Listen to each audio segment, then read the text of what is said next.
at the start of the operation, we had sent a message to Pakistan saying we are striking at terrorist infrastructure. We are not striking at the military. So the military has an option of standing out and not interfering in this process. They chose not to take that good advice.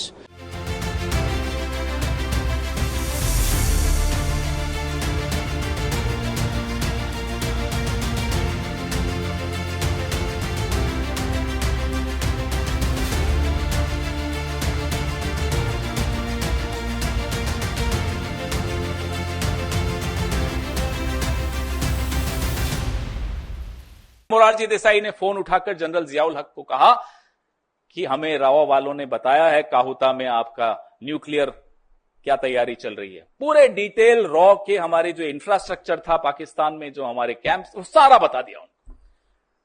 कुछ हफ्तों में, हफ्ते भी नहीं, कुछ दिनों में हमने इतने रॉ के लोग गंवा दिए वहां, उनको पाकिस्तान ने गायब कर दिया, मार दिया, क्या किया हमें नहीं मालूम। और जो दशकों की मेहनत थी रॉ की, वो मोरारजी देसाई के जियाउल हक को एक फोन कॉल में खत्म कर दी। इससे बड़ा पाप इस देश में किसी सरकार ने, किसी विदेश मंत्री ने, किसी प्रधानमंत्री ने नहीं किया, जो मोरारजी देसाई ने किया, जो नरेंद्र मोदी ने किया और जो एस जयशंकर अभी कर रहे हैं इस देश के साथ। सिंदूर से सौदा मंजूर नहीं है, देश के प्रति गद्दारी मंजूर नहीं है। वो कोई हो, किसी भी पद पर बैठा हो, देश के प्रति गद्दारी अगर करेगा तो हम सवाल पूछेंगे और जनता उसको जवाब देगी। नमस्कार, मैं हूं मयूरिका और वीएनएम टीवी पर आप मेरे साथ देख रहे हैं मुद्दे की बात। ऑपरेशन सिंदूर, पहलगाम हमला 22 अप्रैल 2025 का वो दिन जिसे देश कभी भूल नहीं पाएगा। और उसके बाद आतंक और आतंक के आकाओं को सबक सिखाने के लिए ऑपरेशन सिंदूर को अंजाम दिया गया। ऑपरेशन सिंदूर और पहलगाम हमला, ये पूरे 10-15 दिन ऐसे थे जब भारत देश एकजुट हो गया था। सभी पॉलिटिकल पार्टीज के व्यूज एक जैसे आ रहे थे। पॉलिटिकल पार्टीज ने सत्ता में बैठी सरकार को कहा था कि आप आगे बढ़िए, हम आपके साथ हैं।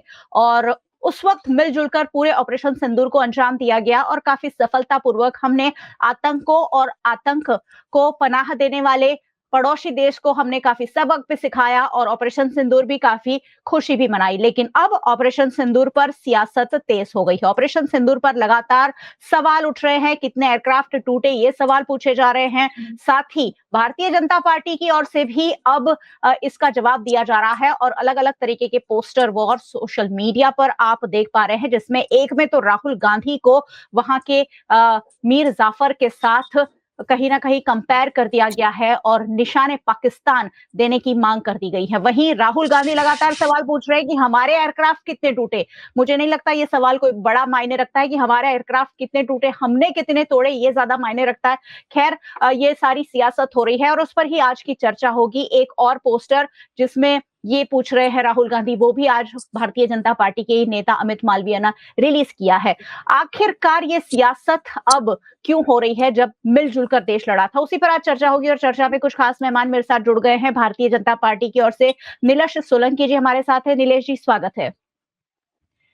कांग्रेस पार्टी की ओर से निशांत रावल जी मेरे साथ जुड़े हैं। निशांत जी, आपका भी स्वागत है। और पॉलिटिकल एनालिस्ट के रूप में ज्योति जी हमारे साथ जुड़ी है।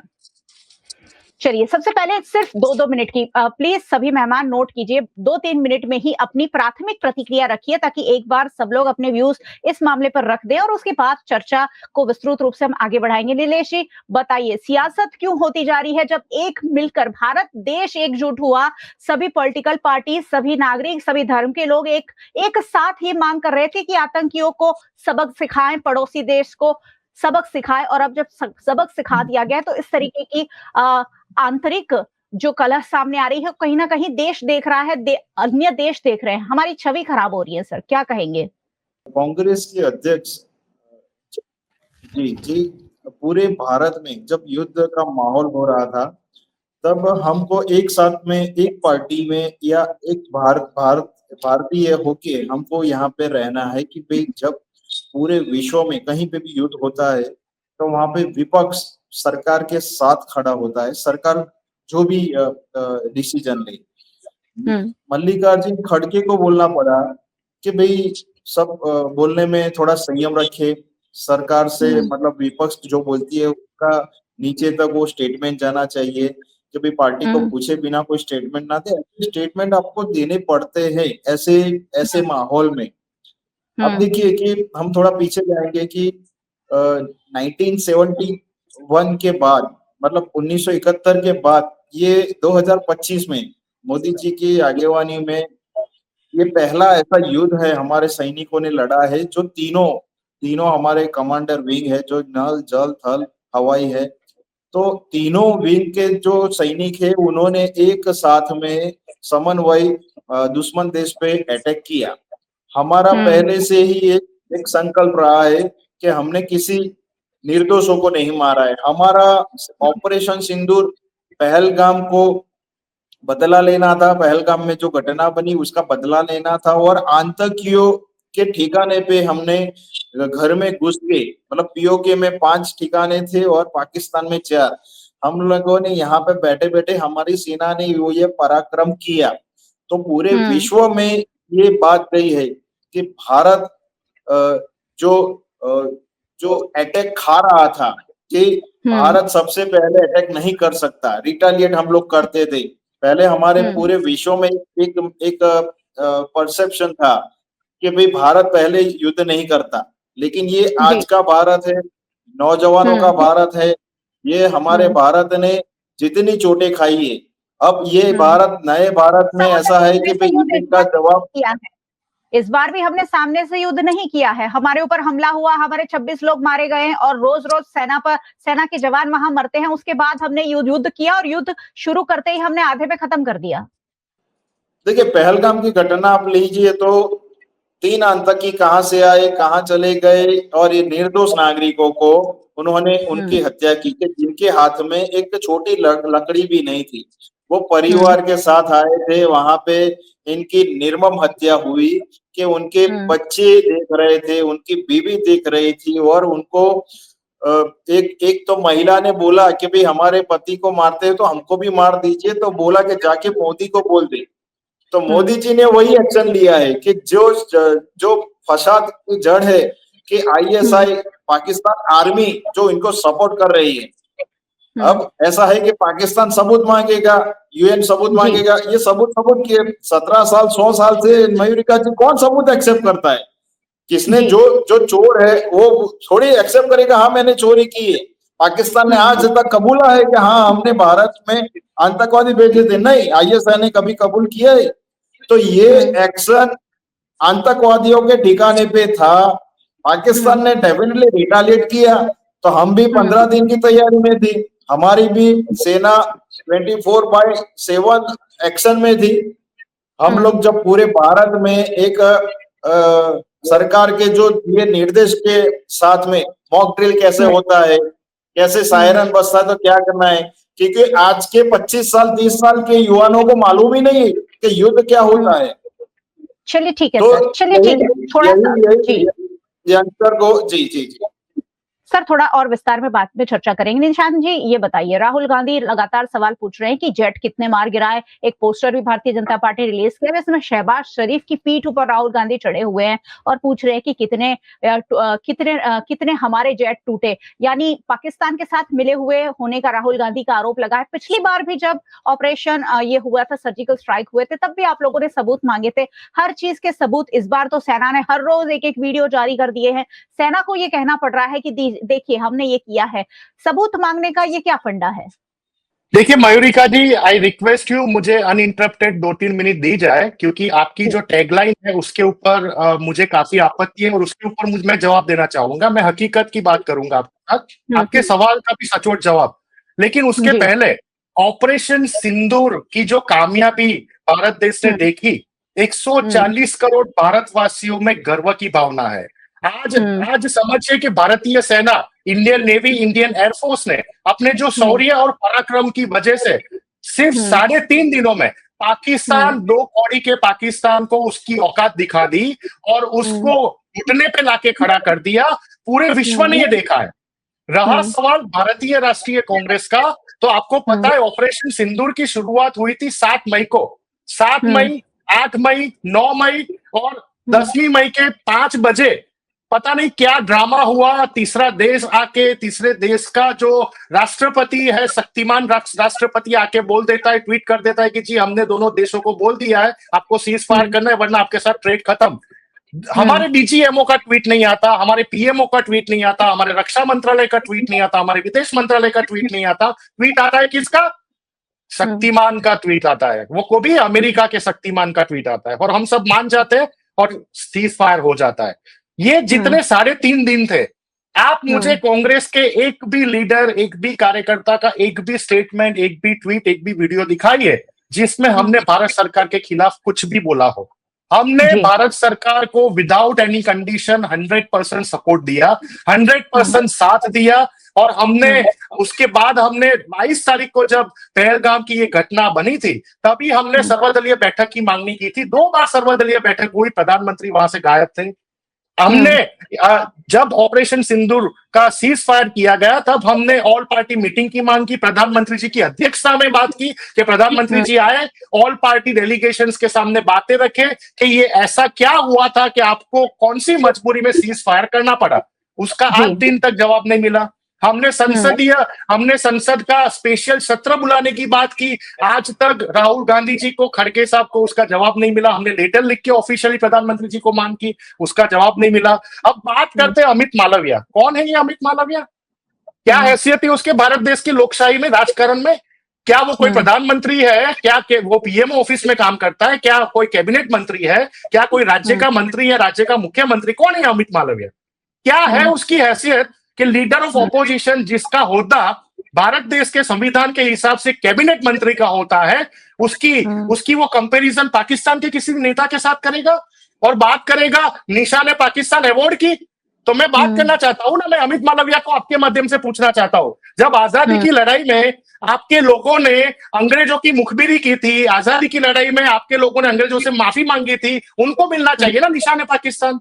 आजादी का समय था जब भारत छोड़ो का आंदोलन चल रहा था पूरे देश में 1942 में, तब यही भारतीय जनता पार्टी के पूर्वज जो थे, श्यामा प्रसाद मुखर्जी, वो तो देश के सबसे बड़े गद्दार मोहम्मद अली जिन्ना के साथ, मुस्लिम लीग के साथ पंजाब और सिंध प्रांत में सरकारें बना रहे थे। कांग्रेस ने तो सारी सरकार विड्रॉ कर दी थी और भारत छोड़ो के आंदोलन में लग गई थी। इनको मिलना चाहिए निशान पाकिस्तान। जब देश का सबसे बड़ा गद्दार मोहम्मद अली जिन्ना की मजार पे चादर चढ़ाने कौन गया था जी? यही भारतीय जनता पार्टी के नेताओं के, यही अडवाणी जी गए थे। उनको मिलना चाहिए ना निशान पाकिस्तान। हकीकत में तो लाहौर बस लेके जो गया था, उसके बाद कारगिल की लड़ाई हुई, उनको मिलना चाहिए निशान पाकिस्तान। नवाज शरीफ की केक काटने के लिए बिन बुलाए मेहमान की तरह जो गया था, उनको मिलना चाहिए निशान पाकिस्तान।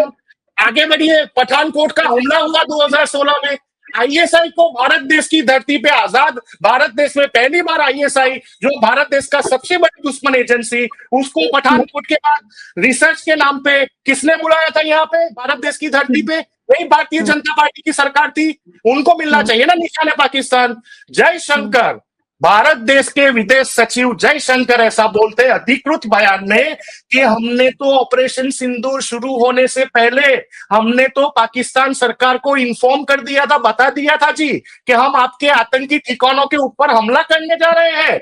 और उसकी वजह से अजहर मसूद जैसे आतंकवादी जो एक बार आप कांधार में छोड़ के आए थे, IC-814 की हाईजैक की परिस्थिति में आई, यही भारतीय जनता पार्टी के लोग छोड़ के आए थे कांधार, उसको दूसरी बार आपने मौका दे दिया भागने का वहां से ठिकानों से आतंकी, जहां पे हमारी भारतीय सेना मजबूताई से मिसाइल अटैक कर रही थी, हमारे भारतीय फाइटर जेट्स मिसाइल अटैक से मजबूताई से लड़ाई कर रही थी, और आपने तो इन्फॉर्म कर दिया। ये मुखबिरी नहीं मानी जाएगी क्या? इसको मुखबिरी नहीं बोलते क्या? इसको गद्दारी नहीं बोलते देश के साथ? क्या इसको भयंकर पाप नहीं बोलते जो जयशंकर जी ने किया? उसके बारे में हमने सवाल पूछा। राहुल गांधी जी ने ऑपरेशन सिंदूर के बारे में कोई सवाल नहीं किया मयूरिका जी। राहुल गांधी जी ने जयशंकर को पूछा है कि आपकी वजह से पूरे की पूरी हमारी इंडियन एयरफोर्स खतरे में आ गई, क्यों बताना जरूर था? अरे भाई, 4 बार हमने युद्ध किया है पाकिस्तान के साथ। 71 में हमने उसके 2 टुकड़े किए इंदिरा गांधी जी के नेतृत्व में। कभी हमने पाकिस्तान को नहीं बोला कि हम आपके ये एयरबेस पे अटैक करेंगे जी, हम लाहौर तक पहुंच जाएंगे जी, हम आपकी आर्मी को बर्बाद कर देंगे जी। 2 कौड़ी के पाकिस्तान को बोलने की क्या जरूरत थी? ये दुख हो रहा है तो राहुल गांधी जी ने बोला कि इसकी वजह से आपकी जो ये इमैच्योरिटी है, विदेश मंत्री की जो फेलियर है, उसकी वजह से हमारी सेना का क्या नुकसान हुआ बता दीजिए। लेकिन ये बताने के लिए रेडी नहीं है जी। जी, निशांत जी वापस लौटूंगी। बहुत बड़े सवाल आपने उठाए हैं कि जो इंटरव्यू राहुल गांधी ने ट्वीट किया है वो पूरे देश ने देखा है, दुनिया ने देखा है और वहां मजाक बन रहा है। वहां के भी कुछ इंटरव्यूज आए हैं जिसमें ये कह रहे हैं कि अरे हम आप पर हमला करने वाले हैं। तो ये तरीके की जो चीजें हैं उस पर सवाल उठना लाजमी है कि पहले से ही हम ये क्यों कह रहे हैं कि हमारी लड़ाई पाकिस्तान या पाकिस्तानी सेना से नहीं है। ये जब पाकिस्तान ही आतंक को पनाह दे रहा है तो वो लड़ाई सीधी सीधी पाकिस्तान और पाकिस्तानी सेना के सामने हो रही है। लेकिन ज्योति जी के सामने सवाल जो है वो थोड़ा सा बदल देती हूँ। मैम 22 अप्रैल को हमला होता है, 4 आतंकी आते हैं, 26 लोगों को मार गिराते हैं।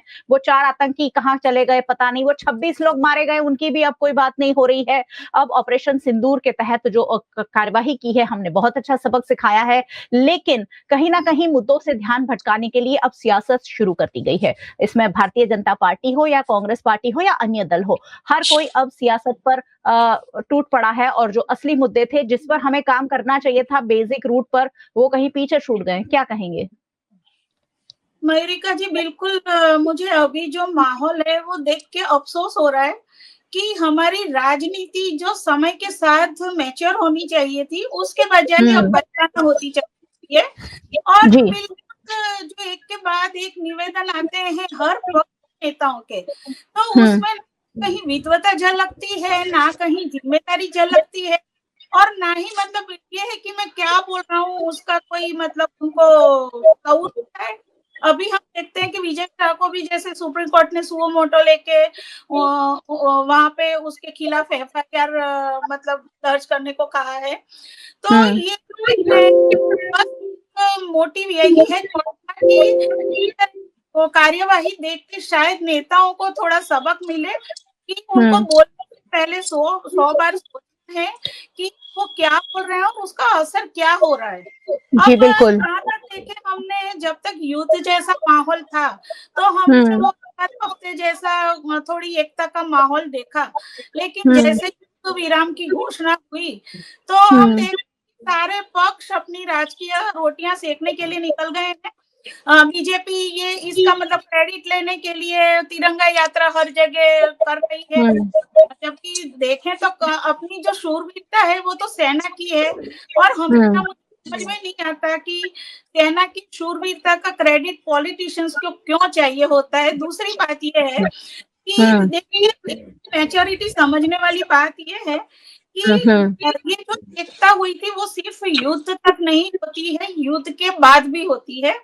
बिल्कुल ये बात ये इंटरव्यू मैंने भी देखा है जयशंकर जी का कि भाई उन्होंने पाकिस्तान को पहले आगाह कर दिया था कि भाई अपने आतंकवादी ठिकानों से अपनी सेना हटा लो, हम लोग वहां पर निशाना बनाएंगे, हमारा निशाना सेना नहीं है। उनका मोटिव शायद ये था कि हम अंतरराष्ट्रीय स्तर पे ये जाहिर कर सकें कि भाई हम युद्ध नहीं कर रहे हैं, आतंकवादी के अड्डों को निशाना बना रहे हैं। लेकिन मेरी समझ में ये नहीं कि ये जाहिर करके भाई एक पैथोलॉजी है कि अगर वो ठिकाने हैं तो वहां पाकिस्तान की सेना क्या कर रही है? बहुत बड़ा सवाल है जी। जाती है तो इसका मतलब वो आतंकवादियों के ही साथ तो मिली हुई सेना है, बेहतर था। दूसरी बात मैंने पहले भी अपने डिबेट में कहा, बड़े मच्छर तो हाथ में आए ही नहीं मगर मच तो, क्योंकि वो तो सब सलामत है और उनकी ब्रेन की वजह से अभी फिर से वो तो जो मरे हैं थोड़े बहुत आतंकवादी उसके बाद वो भर्ती करके उनको ट्रेन कर लेंगे। उनके माइंड जो है वो खत्म होने थे, एक्चुअली मास्टर माइंड खत्म होने चाहिए, वो नहीं हुआ। और दूसरी ये बात कही कि वजह से अपनी जो वायु सेना है उनको खतरा बढ़ गया था क्योंकि वो लोग चौकस थे।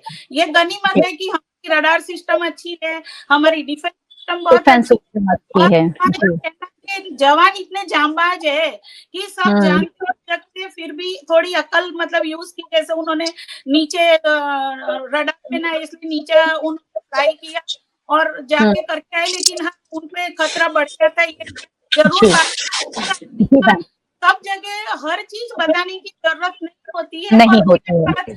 और मुझे ये समझ में नहीं आ रहा है कि राहुल गांधी भी अभी ये जानना क्यों चाहते हैं कि राफेल कितने गिरे। भाई देखिए जब युद्ध होता है तो दोनों और नुकसान होता है, अपने भी जवान हताहत हुए ही होंगे, लेकिन जिसका जिस कोई तरीके आंकड़ा नहीं आया है। का मतलब अभी अग्नि संस्कार हो रहे हैं, तो उस हिसाब से पता चलता है कि भाई हमारे जवान भी हताहत तो हुए हैं। ऐसे जी हमारे मतलब विमान या मतलब तोप या कुछ भी मतलब डैमेज तो हुआ ही होगा, जी लेकिन बिल्कुल। करके हमें एक्चुअली दुश्मन देश को फायदा होना। देखिए पाकिस्तान भी अभी अपनी रोटियां सेक रहा है, वो जी बोल रहे हैं कि हम जीत गए, भारत को घुटने टेकने के लिए, काम करने के लिए मजबूर होना पड़ा। तो जी वो जब जानते हैं कि हमारे कितने राफेल टूटे, तो वो हम्म इसका यश खुद ले, तो वो जी हम क्यों करना चाहते हैं? अब जो नुकसान जी हुआ हो गया, वो वापस हो हम्म रहा, लेकिन ये जो फिर सरकार को घेरने वाली बात हो जाती है, तो यही मैं अब सब रोटियां सेक, और उसमें मतलब फिर वो जो हताहत हुए पहलगाम हमले में, वो भी साइड पे रहता है। जो सेना के जवान चले गए, अभी उनका भी जिक्र नहीं है, क्योंकि शायद सरकार डिक्लेयर करना नहीं चाहती जी कि नहीं हमारे करना कितने लोग चाहती। शहीद हुए हैं। तो ये सब फिर अब राजनीतिक इशू बनता जा रहा है, जो नहीं होना जी चाहिए। जी बिल्कुल मैम जी। नीलेश जी बहुत सारे सवाल हैं। हमारे कितने राफेल गिरे वो जानना शायद देश का अधिकार है। आज नहीं तो कल शायद आपको बताना चाहिए या बताएँगे आप लोग, या फिर कितने जवान मारे गए, सेना बॉर्डर पर कितने लोग रहते हैं वो मारे गए, उसका कोई जवाब अभी तक आधिकारिक रूप से नहीं मिला है। चलिए वो जवाब भी हम ना दें, लेकिन ये जो विदेश मंत्री का जो बयान था वो अब बहुत ज़्यादा चर्चा में है कि हमने पहले से ही कह दिया कि पाकिस्तानी सेना को वहाँ से हटा लीजिए। पाकिस्तानी सेना अगर आतंकी ठिकाने पर है, तो उन्हें हटाने की कहाँ ज़रूरत पड़ती है? क्या कहेंगे नीलेश जी? देखिए, जब यही राफेल पे नींबू मर्चा लगाते थे, ये लोग नाटक करते थे कि भाई नींबू मर्चा, राफेल क्या, हम लोगों ने क्या नींबू मर्चा मतलब कब यूज करेंगे? सर तन से जुदा वाली पोस्टर आप लगाते हैं, बराबर? कि सर तन से जुदा वर्ग मालूम है किसकी फोटो लगाते थे। उदित राज तो यही कहते हैं कि भाई पाकिस्तान का सीज फायर का एविडेंस दीजिए। अभी ये कितने कंफ्यूज है, ये पाकिस्तान के इनको प्रूफ चाहिए। शशि थरूर कुछ कहते हैं और उदित राज भी कुछ कहते हैं, सैफुद्दीन कुछ कहते हैं। मतलब इनकी पार्टी में इतना कंफ्यूजन के एक नेता को दूसरी नेता से कॉम्प्लेक्स हो रहा है। दूसरा कि जब युद्ध करने का जो समय था, कि किसी ने नहीं बोला था कि आज युद्ध करो, कल युद्ध करो। हाँ, पूरे भारत की जनता आक्रोश में थी कि भाई मोदी जी कुछ कड़क एक्शन लेंगे, कुछ काम करेंगे। तो यही राफेल था। माननीय राहुल गांधी जी यही राफेल पे माफी मांग चुके हैं कि राफेल में करप्शन का आक्षेप किया था। वो यही राहुल गांधी जी सुप्रीम कोर्ट में गए थे और माफी मांगा था। यही दूसरा कि जब अपन को एक स्वाभाविक है कि पहले दिन से हमारी सेना ने प्रेस कॉन्फ्रेंस किया, ब्रीफिंग किया कि भाई हमने उनके जो डीजीएमओ है पाकिस्तान के, उन्होंने घुटने टेक दिए, सामने से सीज फायर की मांग की। हमने पहले दिन से स्टेटमेंट दिया था कि इसमें ट्रंप का कोई समाधान का नहीं है, कुछ नहीं है। ऑफिशियल हमारा स्टैंड क्लियर था। और ट्रंप का भी निवेदन आ गया। वो पहले क्या बोला, बीच में क्या बोले, हमको लेना देना नहीं है। ट्रंप ने बोला कि भी हाँ ये सही बात है, हमने समाधान प्रक्रिया में मध्यस्थता नहीं की। तो यहाँ पे सब क्वेश्चन क्लियर होते हैं। जब इंदिरा गांधी जी ने 93,000 सैनिकों को वापस दिया, पीओके हमारे हाथ में, हम लोग जीत रहे थे, पूरा इतिहास मालूम, हम लोग जीत रहे थे, फिर भी सीज फायर किया। किसने सबूत मांगा था उस टाइम पे? कौन सी विपक्ष ने सबूत मांगा था? अभी राफेल फ्रांस की कंपनी, कोई भी कंपनी किसी को एयरबेस का या कोई विमान बेचती है, तो उनके अंदर एक सेंसर लगा होता है कि जो कंपनी बनाने वाली होती है और जो जिसको बेचते हैं उनको मालूम होता है कि हमारे पास कितने राफेल है। अमित मालवीय जब किसी को कोट करते हैं तो अमित मालवीय हमारी भारतीय जनता पार्टी के राष्ट्रीय सोशल मीडिया कन्वीनर है। राहुल गांधी जी माननीय सांसद है और संसद में वो विपक्ष का एजेंडा लेते हैं। 93 बार जब वो हार चुके हैं, उनको सबसे ज्यादा हिस्ट्री हुए, यही कांग्रेस जो अंग्रेजों की देन वाली पार्टी चला रहे हैं, वो बोल रही है मुखबिर। भाई मुखबिर कौन था? यही इंदिरा गांधी जी थे, इनकी पार्टी की और हमारी प्रधानमंत्री के, जिन्होंने वीर सावरकर को वीर नाम दिया था, वीर विभूति अवार्ड दिया था। और यही संघ की पार्टी को ये जवाहरलाल नेहरू जी ने बोला था कि 26 जनवरी को दिल्ली में, अगस्त में 26 जनवरी को वहां पे दिल्ली में परेड किया जाए, वही वेशभूषा में। और ये लोग अभी वीर सावर के मामले में राहुल गांधी जी को भी ठपकार मिली थी सुप्रीम कोर्ट से कि भाई वीर सावरकर के बारे में बोलना बंद कीजिए, वो हमारे वीर थे। अब ये लोग बोल रहे हैं मुखबिर थे, ये थे। भाई पहले खुद की पार्टी तो बनाइए, खुद की हमारी पार्टी पहले से है और ये अभी तक है। जब भारत माता की जय आती है तब ये लोग ठीक है राजकारण करते हैं, लेकिन जब अमित मालवीय कुछ लिखते हैं तब इनको पता नहीं कहां से होशो हवास गायब हो जाते। भाई राजकारण करने निकले तो राजकारण कीजिए ना, आपको सबूत चाहिए। जब हमने एयर स्ट्राइक किया, मयूरिका जी, सर्जिकल स्ट्राइक किया, यही लोग थे सबूत मांग रहे थे। आज पूरी दुनिया ने सबूत दिया है कि हाँ भाई एक्शन हुआ है, पाकिस्तान को चोट लगी है, घर में घुस के मारा है। यही राफेल जो राहुल गांधी जी ने सॉरी किया था कि हाँ माफी मांगी थी, यही राफेल काम में आया।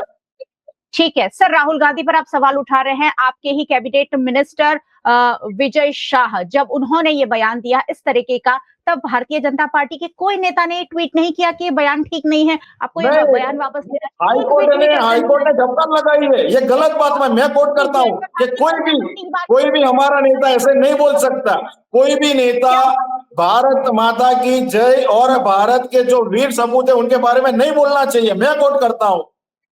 चलिए ठीक है सर। निशांत जी, चलिए, भारतीय जनता पार्टी का कोई नेता तब सामने नहीं आता है जब अपनी ही बेटी, अपने ही देश की एक शान जैसी सोफिया कर्नल कुरैशी के बारे में इतनी गंदी बात बोली जाती है। तब भारतीय जनता पार्टी के अमित मालवीय भी नहीं आते, भारतीय जनता पार्टी का कोई ऑफिशियल ट्वीट नहीं आता है, कोई नेता भी सामने नहीं आता है कि इन्हें पनिश कीजिए, इन्हें पार्टी से हटाइए, इस तरीके की कोई कार्रवाई नहीं होती है। और आपने अभी देखा होगा, हमारे यहाँ हरणी बोट कांड पीड़ित के लिए लड़ रहे आशीष जोशी को वहां से हटा दिया गया है। निशांत जी, क्या कहेंगे? राहुल गांधी को निशाने पाकिस्तान देने की बात कहने वाली ये पार्टी हमेशा डबल स्टैंडर्ड क्यों दिखाती है? विजय शाह को फौरन बर्खास्त कर उन पर कार्रवाई क्यों नहीं होनी चाहिए थी? वो गिरफ्तार क्यों नहीं होने चाहिए थे? उन पर अभी भी क्यों मामला चलता जा रहा है? देश की हमारी जो सिस्टम है इतनी कमजोर क्यों कर दी गई है? वहां भारतीय जनता पार्टी आगे क्यों नहीं आती है अपने नेताओं के खिलाफ और राहुल गांधी के खिलाफ इस तरीके की बात जो हो रही है, जब सवाल पूछे जा रहे हैं? निशांत जी, बताइए। Mayurika ji, I'm sorry, I was little bit laughing because the way the BJP spokesperson was representing and diverting this topic, I was just worried कि इतने सीरियस और इतने संवेदनशील टॉपिक के ऊपर भी कहाँ ये कौन सी जमाने में बात लेके गए। सबसे पहले तो मैं आपके सवाल के जवाब से पहले इनको बता दूं कि जो ये फोटो की बात कर रहे थे, इंडियन नेशनल कांग्रेस ने रखा था, वो ये फोटो में कहीं पे भी बॉडी पार्ट नहीं है, नहीं हाथ है, नहीं पैर है, कहीं पे भी। ये सिर्फ एक कपड़े। और ये तुषार कपूर की जो गायब मूवी थी उससे प्रेरित होके ये पिक्चर, ये फोटो बनाया गया था। यहाँ पे किसी का नाम नहीं लिखा, इन्होंने किसका नाम समझ लिया वो वही लोग जाने, लेकिन यहाँ पे सर की बात नहीं है, यहाँ पे पूरा बॉडी गायब है। ठीक है, अब दूसरी बात मैं आपको बोलना चाहूंगा कि जब राहुल गांधी जी ने सवाल करे तो ये सवाल का परिप्रेक्ष्य यही था।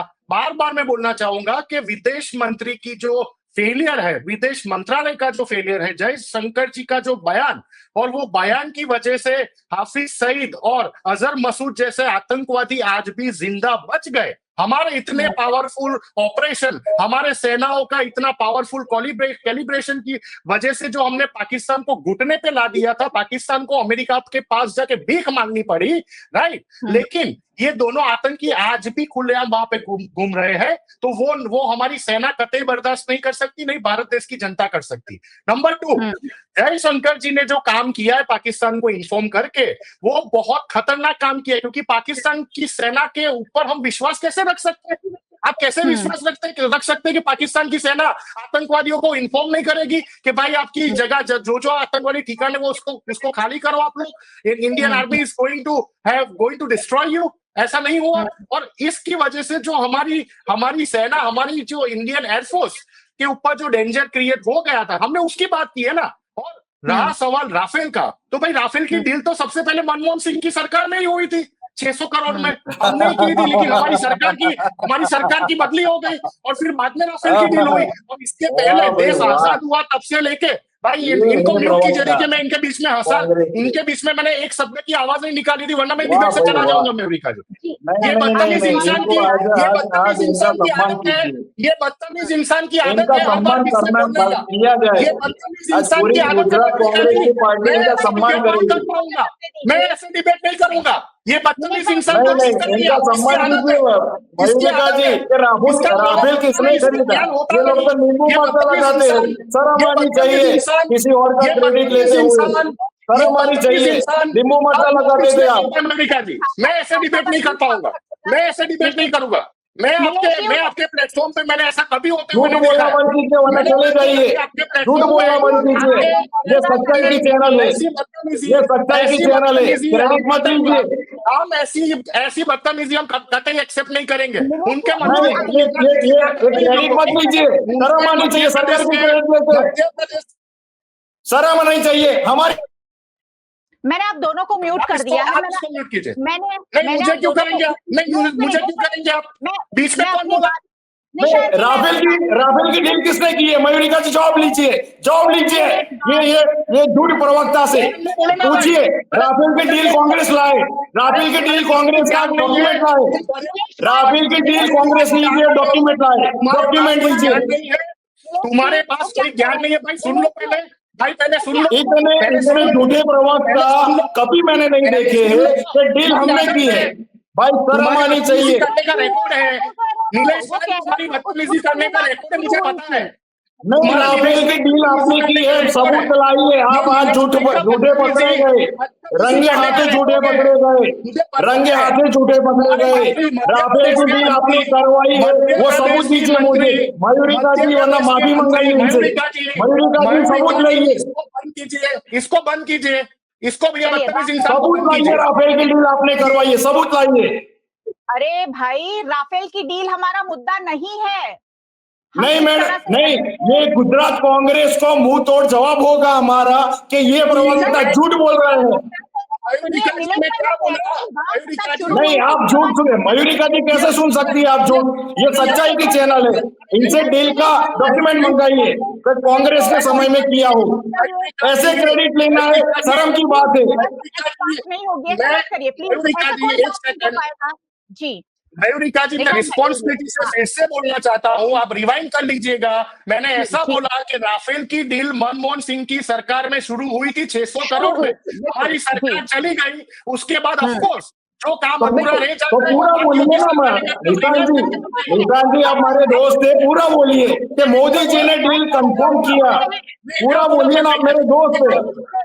दिलेश भाई वो ऐसा ही बोले हैं, ऐसा ही बोले दिलेश भाई, वो ऐसा ही बोले हैं। मयूरिका जी, निशान जी मेरे दोस्त है, पूरा बोलिए कि मोदी जी के दस्तखत से हुआ है, बोलिए ना, मोदी जी का जय बोलिए। देश में मयूरिका जी, जब देश में डीआरडीओ की मयूरिका जी, एक सेकंड में एग्जैक्टली देश में जब डीआरडीओ की स्थापना कांग्रेस की सरकार में हुई थी, भाभा एटॉमिक सेंटर की स्थापना कांग्रेस की सरकार में हुई थी, उसके बाद कई सरकारें आई, उन्होंने अपना काम कंटिन्यू रखा। यही तो दायित्व होता है ना, यही तो लोकतंत्र की खूबसूरती होती है कि इंडियन आर्मी को कैसे बड़ा बनाना, इंडियन आर्मी को मजबूत कैसे बनाना, हर कोई सरकार अपना प्रोग्रेसिव स्टेप लेता रहता है। मेरे कहने का मतलब ये है कि जिस तरीके से मध्य प्रदेश, आपका सवाल का जवाब पे आ रहा हूं, मध्य प्रदेश का मंत्री विजय शाह और उसका उप मुख्यमंत्री है जो जगदीश देवड़ा ऐसा स्टेटमेंट दे रहा है कि नतमस्तक इंडियन आर्मी मोदी जी के सामने नतमस्तक है। आप समझिए, इंडियन आर्मी का मोरल डाउन करने की बात, इंडियन आर्मी का मनोबल कम करने की बात कौन कर रहा है? उसको क्यों आज सस्पेंड नहीं किया जा रहा? मध्य प्रदेश का मंत्री विजय शाह खुलेआम हमारे देश की लड़की, हमारे देश की बेटी, हमारे देश की बहन और हमारे देश की कर्नल सोफिया कुरैशी ने जो काम करके दिखाया, उसको आतंकवादियों की बहन करके बुलाता है वो, और 8 दिन तक उसको सस्पेंड नहीं किया। ये राजनीति है भारतीय जनता पार्टी की। अरे राहुल गांधी जी को आप नफरत करते हो, आप करते रहना, हमें कोई प्रॉब्लम नहीं है, आप करो नफरत, आपको जितने मीम्स बनाने आप बनाइए, यही अमित मालवीय ने वो आलू वाला बयान आपको याद होगा 10 साल तक चलाया मयूरिका जी। साबित हो गया था ना कि राहुल गांधी जी ने मोदी जी का रेफरेंस में लेके बात की थी, उसका हाफ वीडियो कट करके उसने पूरी दुनिया में चलाया था, वो एक्सपोज हो गया था ना, यही अमित मालवीय। मेरे कहने का मतलब ये है, 22 तारीख से लेके 10 तारीख तक मयूरिका जी मेरे ये पैनल में बैठे भले भारतीय जनता पार्टी के मेरे प्रवक्ता मित्र है, यहाँ पे ज्योति बहन बैठे हैं, सबकी भावना थी कि इस बार पाकिस्तान के फिर से एक बार 71 की तरह 2 टुकड़े हो जाएंगे, बलूचिस्तान अलग हो जाएगा, पीओके हमारे में आ जाएगा। ये भावना थी कि नहीं? और ये भावना हर्ट हुई। कैसे हर्ट हुई? कोई तीसरे देश का शक्तिमान जो ट्रंप है वो आके ट्वीट करता है, तब जाके हमें पता चलता है। 4 बार ट्रंप ने अपने चौथे वीडियो में क्या बोला था? India and Pakistan both are powerful nation, Indian prime minister and Pakistan prime minister they both are good. कैसे हो सकता है नो कोरी के पाकिस्तान का प्राइम मिनिस्टर बड़ा कैसे हो सकता है? हमारे प्राइम मिनिस्टर की तुलना कैसे की जा सकती है? भारत देश शक्तिशाली भारत देश की तुलना 2 कोरी भीखमंगे पाकिस्तान के साथ कैसे की जाती है? क्यों मोदी जी ने इसके ऊपर ट्रंप को फिटकार नहीं लगाई आज दिन तक? क्यों मोदी जी ने अपने फ्रेंड ट्रंप को आज दिन तक सवाल नहीं किया? How can you compare India against Pakistan? How can you? हमारे दो देश कैसे हो सकते हैं? ये बहुत सवाल है, किसी ने सवाल नहीं। कि ये बहुत बड़ा सवाल है जिसका पूरा हिंदुस्तान कहीं ना कहीं हर्ट हुआ है कि दोनों देशों के साथ हम व्यापारिक संबंध रखेंगे, और एक ही पलड़े में जब रखा गया। नीलेश जी, मेरे पास वक्त कम है, ज्योति जी के पास भी जाना है, प्लीज कम शब्दों में आप जो बताना चाहते बताइए। थोड़े समय में पहले जो तुर्की ने जो माफ करना, उन्हें जो ड्रोन दिया था पाकिस्तान को, तो भारत सरकार वो एक्शन कर रही है, और हमारे देश के हर एक जो संगठन है व्यापारी, उन्होंने तुर्की से धीरे धीरे दूरी बनाना चालू किया है।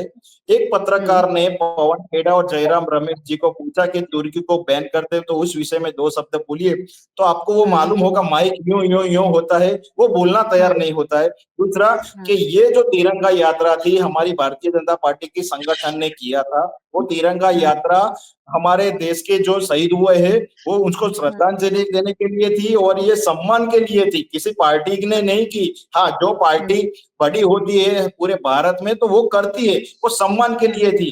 दूसरा कि अभिनंदन 24 घंटे में मोदी जी ने वापस लाया था, पूरी दुनिया ने देखा था। एक नौजवान, एक हमारा आर्मी भूल से चला गया था, तो कांग्रेस ने कोर्ट किया था, भाई वो सैनिक को वापस लाइए, सरकार भूल गई है। वो सैनिक हमारे वहां वो जैसे गया था वैसे ही वापिस आ गया, लेकिन कांग्रेस को किसी ने कोर्ट नहीं किया। चलो ठीक है, हमारा एक्शन था ऑपरेशन सिंदूर, आतंकियों के ठिकाने को उड़ाना था।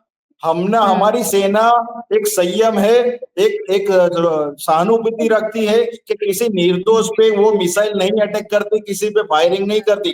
हमारे सैनिक हमारे किसी पाकिस्तान के धार्मिक स्थल को हमने अटैक नहीं किया है मयूरिका जी, तो सबसे पहले ये क्लियर होना चाहिए। पाकिस्तानी सेना निर्दोष है सर, ये आप कह रहे हैं नेशनल टेलीविजन पर? पाकिस्तानी सेना नहीं, लेकिन हमारी सेना का एक संकल्प है कि किसी निर्दोष नागरिक कोई भी देश का हो, हमारे सेना में पहले से ही ऐसा है। हाँ, दुश्मन को हम लोग छोड़ते नहीं है। पाकिस्तान ने हमारे पे 3 बार युद्ध किया, तो 3 बार हमारी सेना ने विजय प्राप्त किया है। तो हमारा सेना का पहला है। आप देखना कि आर्मी के जो ब्रीफिंग थी तो वहां पे पाकिस्तान के किसी धार्मिक स्थल को कोई प्रॉब्लम नहीं हुआ है। हमारा जो था वो सेना पे अटैक हुआ है, जो सेना के बेस एयरबेस से उनको अटैक हुआ है, और 9 ऐसी जगह थी जो आतंकवादी 10 हुए हैं। हमारी अगर युद्ध आर पार की होती मैडम, तो आपको मालूम है कि यही देश था, पाकिस्तानी ऐसा देश है कि भारत की आर्मी ने परमाणु देश होते हुए भी घर में घुस के मारा है। ये पहले ऐसे बार हुआ है कि 2 देश परमाणु एक साथ लड़ रहे थे, फिर भी वहां के ट्रंप ने तो बोल दिया है मैडम कि वो मध्यस्थता नहीं की। तो आप बार बार को ट्रंप को क्यों आप कंट्रोवर्सी में लाते हो, क्यों उनके साथ में अपनी प्रमोशन कर रहे हो? मैं ये बोल रहा हूँ कि ट्रंप ने तो 22 ऑफिशियल बोला है, कहा वो मैंने मध्यस्थता नहीं की। पूरा हमारे पास ब्यौरा है कि 3:30 बजे पाकिस्तान के डीजीएमओ ने यहाँ में घुटने टेक दिए थे, और अभी भी पानी बंद है, वीजा बंद है, अटारी बॉर्डर वाघा बंद है। ठीक है नीलेश जी ठीक है, मुझे नहीं पता कि ट्रंप की वकालत भारतीय जनता पार्टी को क्यों करनी पड़े कि उन्होंने चौथे ट्वीट में ये स्वीकार किया, चौथे वीडियो में, कि हमने नहीं सुलह कराई है, हम सिर्फ बात कर रहे थे। अरे मैडम आप स्टेटमेंट आप ट्विस्ट मत कीजिए। देखिए मैं आपको पहले बोल रहा हूं कि आर्मी की प्रेस में पहले से बोला हुआ है कि पाकिस्तानी डीजीओ ने हमको कॉल किया था, घुटने टेक दिए। तो आप बार बार ट्रंप को क्यों ला रहे, मुझे ये मालूम नहीं पड़ रहा है। 2 देश में सर आप ला रहे हैं, आप कह रहे हैं कि चौथी बार में उन्होंने कह दिया। सर ट्रंप हमारे लिए कोई मुद्दा ही नहीं है। अरे ट्रंप, मैं वही बोल रहा हूँ ना, ट्रंप हमारे लिए मुद्दा ही नहीं है, हमारी गवर्नमेंट के प्रेस ब्रीफिंग में है। तो आप वापिस क्यों बोल रहे हैं, मुझे ये मालूम नहीं हो रहा है। विपक्ष तो बोलेंगे ना, क्योंकि उनके पास कोई मौका ही नहीं है। ज्योति जी चलिए इस चर्चा को कंक्लूड कर दीजिए। ट्रंप की बात छोड़ दीजिए, ट्रंप हमारे लिए कोई बड़ी बात नहीं है, लेकिन हमारे पॉलिटिकल पार्टीज को, हमारे देश के नेताओं को कैसे एकजुट रहना होगा, क्योंकि अभी भी नाजुक स्थिति से गुजर रहे हैं हम। अभी सीज फायर की वजह से हो सकता है कि क्या हो रहा है हमें नहीं पता चल रहा है, लेकिन पाकिस्तान या पाकिस्तानी सेना या आतंकी कभी भी फिर से भारत पर हमला कर सकते हैं। भारत देश को कैसे आगे बढ़ना होगा मैम, छोटा सा जवाब प्लीज। बिल्कुल मयूरी, मैं पहले भी कह चुकी हूँ कि एकजुटता की जरूरत सिर्फ उन दिनों में नहीं थी बल्कि अभी भी है। लेकिन एक बात है कि अभी जो चल रहा है तो उस पे मैं जरूर कुछ सवाल खड़े करता हूँ कि भाई उन्होंने कहा कि हमने इसलिए कह दिया, हम किसी और को मारना नहीं चाहते थे, तो क्या हमारे वहाँ की सिर्फ दीवारों को तोड़ने गए थे क्या? क्योंकि तो आतंकवादी भी खिसक जाने हैं सेना के साथ साथ। तो वहाँ सिर्फ सेना के जवान इतनी जान हथेली पे लेके वहाँ बंकरों की दीवार तोड़ने के लिए गए थे। दूसरी बात यह है कि जो सिपाहियों की अदला बदली का यश लिया जा रहा है, लेकिन वो होती है उसमें सिपाहियों तो मतलब कैद में होते हैं, उनकी अदला बदली होती है। तो वहां से तो हमारा सिपाही वापस गया है उसके लिए तो बोल रहे हैं, लेकिन उसके बदले में एक पाकिस्तानी सिपाही को भी वापस दिया गया है। तो वो अदला बदली होती है, बहुत कॉमन चीज है, इसमें कोई बहादुरी नहीं है मंत्रालय की, ठीक है। तीसरी, जब ये युद्ध विराम हुआ तो पहले जब युद्ध विराम हुए थे कुछ तो संधि थी, कुछ तो शर्तें हुई थी। इस बात तो कोई शर्त भी नहीं है, कोई संधि भी नहीं है, तो हम कैसे कह सकते हैं कि हमारा हाथ ऊपर है। मैंने पहले भी किया था कि जब भी अगर संधि होती है हमें उनके मास्टरमाइंड का कब्जा मांगना है, तभी हम कह सकते हैं हमारी जीत हुई। लेकिन अभी इतने दिन हो चुके हैं विराम को, कोई संधि अभी तक लागू हुई नहीं, मीटिंगें हो रही है, ठीक है, हायर लेवल की, बल्कि अभी प्रवास कर रहे हैं पाकिस्तान के नेता भी और हमारे नेता भी करने वाले हैं, ताकि अपना पक्ष रख सकें। लेकिन ये सब मतलब कुछ अजीब सा लग रहा है, जो कभी नहीं हुआ कुछ। दूसरी बात कि आपने जो जो सवाल किए, मैंने देखा आपका सवालों का जवाब कर मिला, बल्कि जब बीजेपी के पास जब सवालों के जवाब नहीं होते ना, तब इस तरह के अपनाए जाते हैं। क्योंकि आपको अगर राहुल गांधी की बात नहीं जचती है, ठीक है, लेकिन आप उसको सीधा पाकिस्तानी या दुश्मन देश का बता दो, ये बिल्कुल जायज नहीं होता है। आपके आपके विचारों से सहमत ना हो ऐसे लोग होते, लेकिन इसका मतलब ये होता है कि ये सारे दुश्मन होते हैं। साथ में राहुल जी कहूंगी कि ऐसे प्रश्न करते ना करें कि जो मतलब है कुछ चीजें छुपानी पड़ती है हमारा हाथ ऊपर रखने के लिए और सामने को उसका जश्न के लिए। तो हमारा ट्रेन टूटा भी है, जैसे काफी मैंने विदेशी मीडिया के समाचारों में भी देखा है जिन्होंने राफेल हमारा भी टूटा है, लेकिन टूटा भी आधिकारिक पुष्टि क्यों चाहिए? जी बिल्कुल बिल्कुल जी, नहीं उससे कांग्रेस का वोटिंग शेयर बढ़ने वाला है। लेकिन कि भाई बीजेपी झूठ बहुत बोलती है तो उनको घेरे झूठ पकड़ जाता है, समझने वाले हर चीज समझते हैं। जी मैम जी जी और हम तमाशा बन रहे हैं। बिल्कुल जी जी बिल्कुल मैम जी मैंने अपने इंट्रो में ही कहा था कि अगर राफेल टूटा भी है तो उसका हिसाब क्यों चाहिए। अगर हम हाथ ऊपर रखना चाहते हैं तो राफेल की गिनती हमें नहीं करनी चाहिए। हम राफेल लाए ही इसलिए थे कि हम दुश्मन देश को मार गिराएं, और अगर उस दौरान कोई राफेल या सेना के जो हमारे कुछ जवान अगर शहीद भी हुए होते हैं तो उसकी गिनती शायद सरकार या सेना हमें ना बताना चाहे, हम इसका मानते हैं, लेकिन सीज फायर के बाद जो शर्तें हुई है, अगर नहीं हुई है, अगर हुई है, वो देश के सामने आना जरूरी है। चलिए वो भी नहीं बताते, लेकिन बहुत सारी चीजें बहुत सारी मिसिंग है जिस पर अब सवाल उठ रहे हैं, लेकिन आशा करती हूं कि सवालों के जवाब भले ही ना मिले लेकिन देश में एकता बरकरार रहे, क्योंकि सभी देशों की निगाहें फिलहाल भारत देश पर है और भारत देश अगर मैच्योरिटी के साथ इस पूरे फेज को पार कर जाता है तो विश्व की महासत्ता बढ़ने की और जब हम आगे बढ़ रहे हैं तो उसमें कोई रुकावट नहीं आएगी। चलिए बहुत बहुत शुक्रिया। बहुत सारे सवाल ऐसे हैं जिसके जवाब नहीं मिल पाए हैं, लेकिन वक्त की कमी है, फिर कभी इसका जवाब ढूंढने की कोशिश करेंगे। शुक्रिया हमारे साथ जुड़ने के लिए, थैंक यू सो मच।